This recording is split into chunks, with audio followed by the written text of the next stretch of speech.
ఇప్పుడున్న ప్రపంచ దేశాల మానవాళి మనుగడకు ఎంతో ఉపయోగపడుతున్న కొన్ని ఆవిష్కరణలు, ఆలోచనలు, పునాదులకు సంబంధించిన విషయాలతో కూడిన వీడియోను ఆల్రెడీ ఒక పార్ట్ చేశాను. మన వీడియో డిస్క్రిప్షన్‌లో ఉంటుంది చూడండి. ఇది రెండో పార్ట్. ఇందులో మరికొన్ని ఆవిష్కరణల గురించి తెలుసుకుందాం. మన చేతిలో ఈ నోటు ఉంది కదా! దీని ఆరంభం ఎక్కడ మొదలైందో తెలుసా? చైనాలో 7వ శతాబ్దంలోనే ప్రారంభమైంది. కాగితపు డబ్బు జియావో వాడకం ప్రారంభమైనప్పుడు రాగి నాణాలు మోసే సమస్యకు పరిష్కారంగా కనుగొనడం జరిగింది. ఇదే ఆలోచన తర్వాత బ్యాంకింగ్ వ్యవస్థకు పునాది అయ్యింది. ఒకసారి ఊహించండి, మన ఏటీఎం, యూపీఐ నోట్లన్నీ చిన్న చైనా గ్రామాల్లో పుట్టిన ఆవిష్కరణలే. ఇప్పుడు మనం ప్రస్తుతం వాడుతున్న 365 రోజుల క్యాలెండర్ అది పూర్తిగా ఆధునిక శాస్త్రానికి సంబంధించింది అనుకుంటాం. కానీ నిజం ఏమిటంటే మాయన్ నాగరికత వేల సంవత్సరాల క్రితమే సూర్యుని కదలికలను అధ్యయనం చేసి అత్యంత ఖచ్చితమైన 365 రోజుల క్యాలెండర్ను రూపొందించారు. వారి లెక్కలు అంత స్పష్టంగా పర్ఫెక్ట్గా ఉండేవి.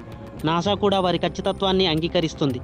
వాళ్ళు చేసిన లెక్కలు సమయాన్ని అర్థం చేసుకునే ప్రపంచాన్ని మార్చేశాయి.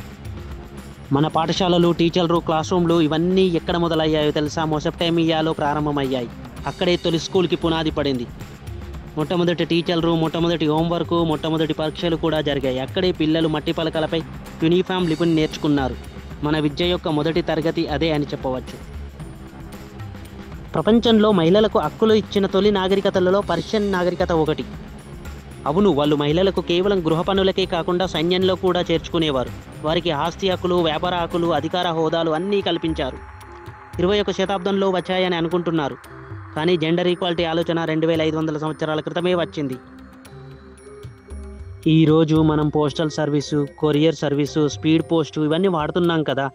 కానీ పోస్టల్ సిస్టమ్ అనే ఆలోచన మొదటగా రోమన్లలో పుట్టింది అన్న విషయం మీకు తెలుసా? చక్రవర్తి అగస్టస్ ఏర్పాటు చేసిన ఈ కొరియర్ సర్వీస్ ప్రపంచంలో తొలి అధికారిక పోస్టల్ సర్వీస్గా ఏర్పడింది. సందేశాలు, ప్రభుత్వ ఉత్తర్వులు, యుద్ధ సమాచారాలు రోడ్లపై గాలివేగంతో ప్రయాణించేవి. మన మెయిల్ సర్వీసులన్నిటికీ మూలం అదే అని చెప్పవచ్చు. మనందరం రోజు పలుకుతుంటాం కదా స్కూలు అని.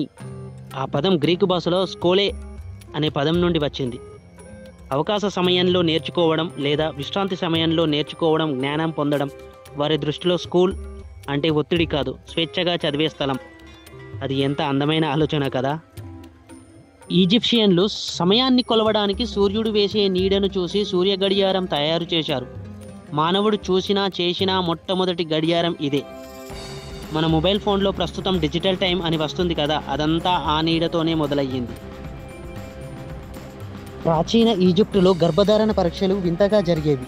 అది ఎలా అంటే గర్భధారణ పరీక్ష చేయించుకోవాలనుకున్న ఆడవారిని గోధుమ మరియు బార్లీ గింజల మీద మూత్రాన్ని పోయించేవారు. ఆ గోధుమ లేదా బార్లీ గింజలు మొలకెత్తినట్లయితే వారు గర్భధారణ పొందినట్లుగా నిర్ధారించేవాళ్ళు. అధునాతన ప్రపంచంలో ప్రస్తుతం మనం ఏసీలు లేకుండా బతకలేకపోతున్నాం కదా. కానీ ఈ ఏసీలను ఎవరు కనుగొన్నారో తెలుసా? పర్షియన్లు కనుగొన్నారు. అలాగే విండ్ టవర్స్ను కూడా వారే కనుగొన్నారు. క్రీస్తుపూర్వం 3000 సంవత్సరంలోనే విండ్ టవర్స్కు వాళ్ళు పునాది వేశారు. ఇప్పుడంటే మనం బట్టలు వాషింగ్ మిషన్లో ఉతుక్కుంటున్నాం. కానీ ప్రాచీన రోమన్లు ఏం చేసేవారో తెలుసా? వారి మూత్రంతో బట్టలను ఉతుక్కునేవారు. మూత్రంలో ఉండే అమ్మోనియా బట్టలను తెల్లగా చేస్తుందని వారు నమ్మేవారు. ప్రస్తుతం మనం బట్టలు ఉతకడానికి వాడే డిటర్జెంట్ పౌడర్లలో కూడా అమ్మోనియా అధికంగానే ఉంటుంది. అంటే ఆ రోజు రోమన్లు చేసిన ఆ పని వల్ల ఈరోజు డిటర్జెంట్ పౌడర్లు ప్రారంభానికి పునాది పడిందని చెప్పవచ్చు. ఈ ఆధునిక ప్రపంచంలో ప్రస్తుతం మనం అనుభవిస్తున్న ప్రతి విలాసవంతమైన సౌకర్యానికి కూడా అన్ని దేశాలు కలిసి పునాది వేశాయి అని చెప్పవచ్చు. ఈ కంటెంట్ కానీ మీకు నచ్చితే సబ్స్క్రైబ్ చేసుకోండి. The Telugu world.